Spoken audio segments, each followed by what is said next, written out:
Hey all, this is Zach from #GamingArena, and today I'm going to be introducing this new style of content we're doing. We're going to be doing more content towards our tabletop side. Specifically, this video is going to be a Digimon exhibition match with commentary by yours truly. Down the line, we're going to be putting out more content like this, set reviews, deck lists, and more, so please leave your valuable feedback in the comment section below. Now, please enjoy this match played out by Fenris on the right and Luigi on the left. Hey all, and welcome back to #GamingArena's Sunday Locals. So today we're going to be watching the Justimon deck face off against a Beelstarmon. Beelstamon's on the right, Justimon's going to be on the left. Justimon is a black deck that wants to kind of turbo into its level 6 Justimon Blitz arm, which says when Digivolving, activate one of the following effects. Those following effects let it boost itself by 2k DP, delete something under 5k DP, or unsuspend itself.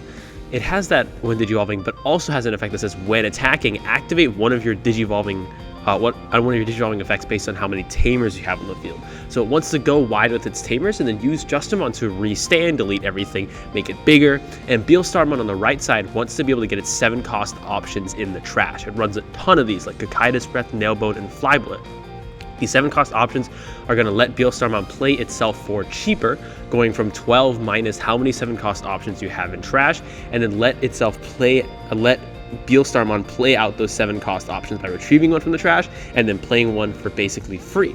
So you see on the right side here, the Beelstarmon has kind of this great start. He has the Iceman Scattermon on board. He has the Vilemon as a blocker, and the Iceman Scattermon is a really great utility combined with the Gabumon and the Demi-Meramon because it lets him trash more and more and more of his 7-cost options while drawing into all the stuff he needs. He plays out another Iceman Scattermon because it's only a 4-cost. It's such a great consistency tool because he's able to kind of drop that as if we're rookie.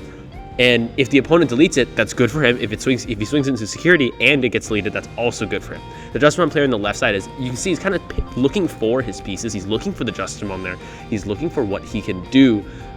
With 2 Tamers on field, he's able to activate at least 2 of its abilities. The most important one is probably going to be restanding and being able to make it bigger so it can swing through bigger things. But the big risk for the Justimon player is going to be hitting into that 7-cost option, Flybullet or Kakaida's Breath and Security. You're going to see the Beelstar player drop down the Sora Mimi dual tamer, which is a great tamer because it says that when you attack with a purple Digimon, you may suspend it to draw one, trash one. Another way to help you get those options straight into the trash.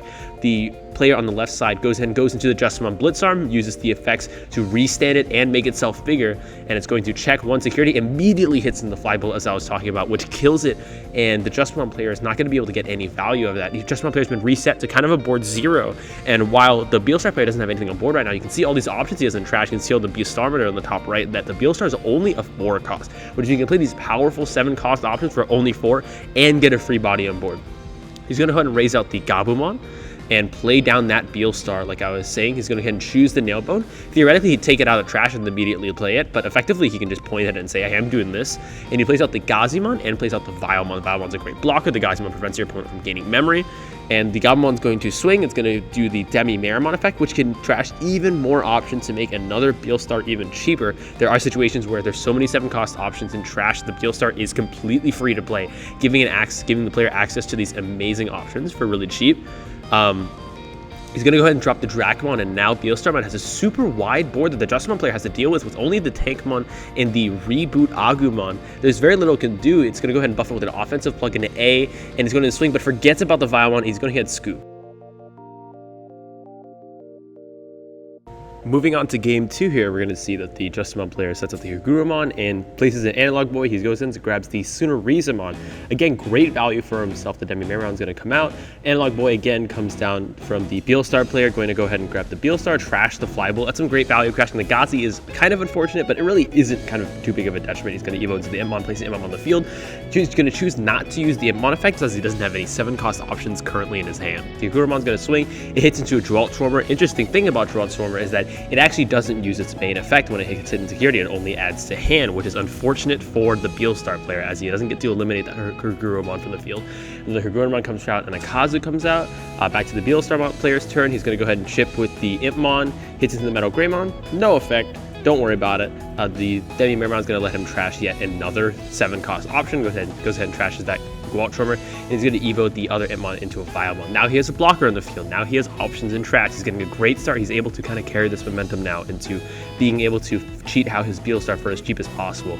You see, the Justimon player is going to start trying to build his stack in the bottom. He's going to Sonorizamon into Tankmon, kind of a near perfect stack for him. He's going to play the hero that enables him to play the option card, a Delicate Plan, or as ADP as it's abbreviated to, or which is going to make sure that he doesn't check options and security. The question is, can he get out that Justimon in time? The Itmon goes ahead and hits into the attack plugin A, and the offense plugin A is going to let him search the top 3 cards of his deck, and also add it to hand. So now he has an option to be able to swing for big damage, to be able to restand. If he finds that ADP, if he finds that Justimon, he'll be able to do that fancy OTK that he really wants to do. But if the Beelstar player gets any more momentum, setting on the Sora and Mimi Tamer, he's going to be able to kind of just roll over the Justimon player. Justimon player seems to be looking for more pieces. That Tankmon kind of ends up popping off, and he's going to go ahead and play the Sonorizamon and pass the turn back. Itmon's going to go ahead and swing, using the Sora Mimi to trash a card, and the Itmon's going to go ahead and die. The Gabumon is going to stay on the field. I don't know if he's going to swing it or not, but ends up, yeah, he's going to commit to swinging it. It's going to die. The Demi-Miramon's going to proc. He's going to be able to trash another option card. Beelstar is sitting at a solid 8 cost now after this. And 8 cost, honestly, isn't too expensive, as your 7 cost options, sooner your 7 cost options are going to be cheaper to cast playing Beelstar. He's going to play the Nailbone. Nailbone's going to let him cheat out of Vilemon and a Gazumon pretty early and get that option straight into his trash. The Justimon player is going to be able to use his Kazus to gain more memory. He's going to Evo into the Greymon. Now he has 2 kind of pretty decently sized stacks. If he's able to go into Justimon quickly, he's going to be able to start getting more momentum. He goes and declares the swing with the Tankmon, using the Kazus effect to draw 1 trash one, to trash kind of the stuff he doesn't need, and ends up getting straight into the blocker, which he didn't realize. The Pokemon effect reveals the top card of his deck. It happens to be an offensive plugin with A, which he can't take with the Pokemon, so he has to bottom deck that, which is a great resource piece, unfortunately. With 7 costs left on the Beelstarmon, now it's kind of more reasonable to play the Beelstar instead of just straight up playing the option, which he's going to go ahead and do here. He's going to play the Beelstar and use the Fly Bullet to wipe the rest of the Justimon player's board. Now, Justimon's been kind of reset to 0. He's lost all the momentum. He's lost everything he's gotten. With the Beelstar player has a body on board and also is able to have the 7 cost options on the board too. And the Beelstar player looks like he's going to be able to take it. The Beelstar swings, hits into nothing useful, and the Gabumon swings for game.